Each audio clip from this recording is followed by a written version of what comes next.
Using nature to create more love, creativity, and abundance at home is one of my favorite things to do. And today we're going to do a little project that is so simple, using things you probably have at home to make a love magnetic potpourri. For those of you who don't know me, my name is Dana Claudette. I am a modern Feng Shui master and founder of the School of Intention, a radically modern form of Feng Shui that was developed over the last 16 years based on infinite possibility, creative awakening, and intention. And right now we're headed into a season of love. And if you are ready to attract more love into your life, below you will find a link to the free Love Feng Shui video series that's starting soon. If you're watching this later, you'll find another video series linked below possibly. Sign up and get started. These are an hour of videos to help you to amplify the magnetism, the love, and the manifesting power of your home and of you. And I hope you love them. And today we're gonna make a love-filled potpourri, which is super sustainable, super beautiful, really easy, and you get the benefits of eating oranges and having fabulous flowers before you even begin. So let's get started. We're gonna start with flowers. I got roses this week.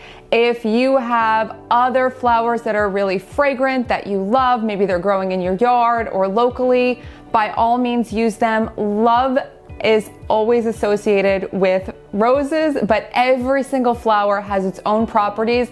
And if you're drawn toward a certain flower and its fragrance and its beauty, by all means use that. What we're gonna do is wait till the roses have really done their full cycle in your house. So wait till your flowers are sort of falling apart a little bit. That's going to be the perfect time to start making this potpourri. So you get to enjoy your flowers everywhere in your house. Now you're gonna take them, pull all the petals off the roses, and you're going to, or whatever flower you're using, and you're gonna lay them out on a baking sheet. I like to line it with parchment paper first. You can line it with a paper towel if you'd like, or just some towels. Be sustainable, use some towels.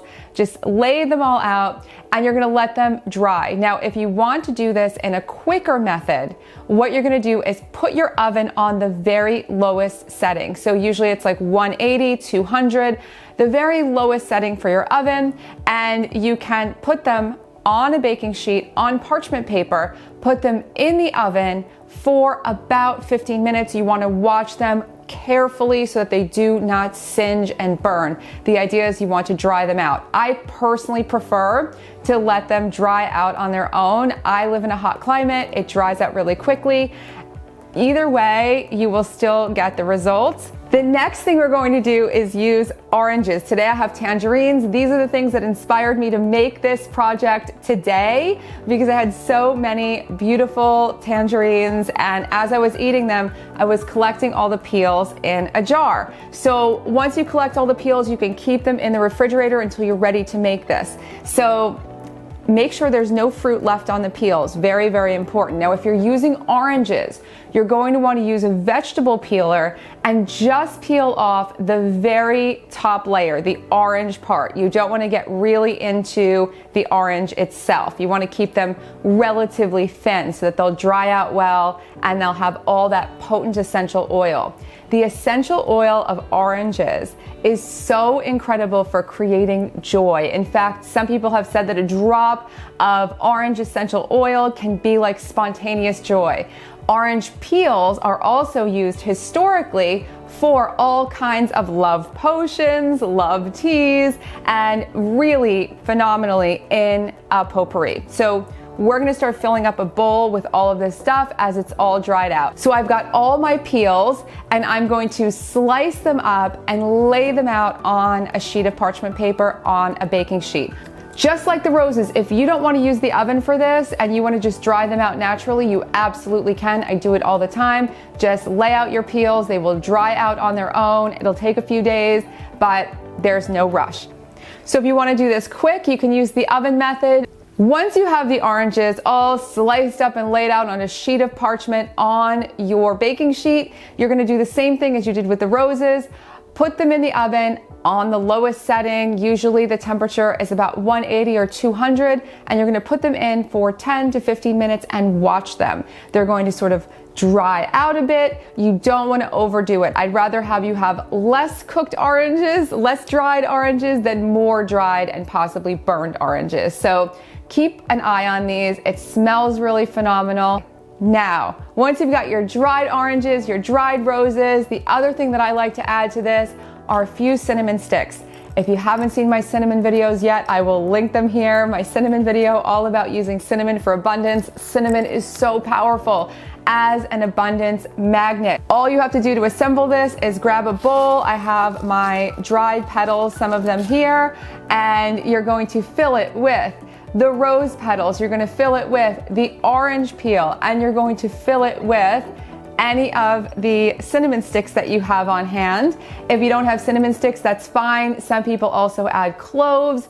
If you want, you can add essential oil as well. I like to add a few drops of either rose essential oil, rose geranium essential oil, or lavender essential oil to refresh the bowl when I feel like it needs more fragrance. So the idea here is once you have your bowl set up, you now have a bowl full of energy, this concentrated, beautiful, preserved energy. People have asked, isn't it bad to have dried flowers in your house? Not if you are using them for an artistic, creative purpose. So in this way, you are going to harness the energy, the love energy of your flowers, the love energy of the oranges, the attractive energy of the cinnamon or spices that you add, and then you're gonna put this by your desk, or put this in your bedroom, or put this in a hallway where it feels like the energy is stuck or stagnant, and it's going to fill the area with beauty. It's going to fill the area with intention. It's going to fill the area with so many high vibrations, and it's easy, awesome, and sustainable. And whenever you're working sustainably, to go back to that note, you are giving love back to the earth. Anything that you do that's sustainable in your home, in your lifestyle, you are showing love for the earth, and in turn, you will receive more abundance in so many ways. You'll be more connected to the earth, and when you're connected to the earth, you're more creative, magnetic, glowing, abundant. So in every single way, this is such a simple project. It's so much fun. I hope you love it. And if you make it, let me know how it goes. Questions, comments, please leave them below. And the Love Feng Shui video series is starting soon. Below you can find all the videos. And if you haven't yet, please like, subscribe, and share this video with your friends so that you can all make these beautiful bowls of potpourri together. There's so many videos on this channel full of high vibrations, love using nature to expand your life. Have fun exploring, and there's more to come soon.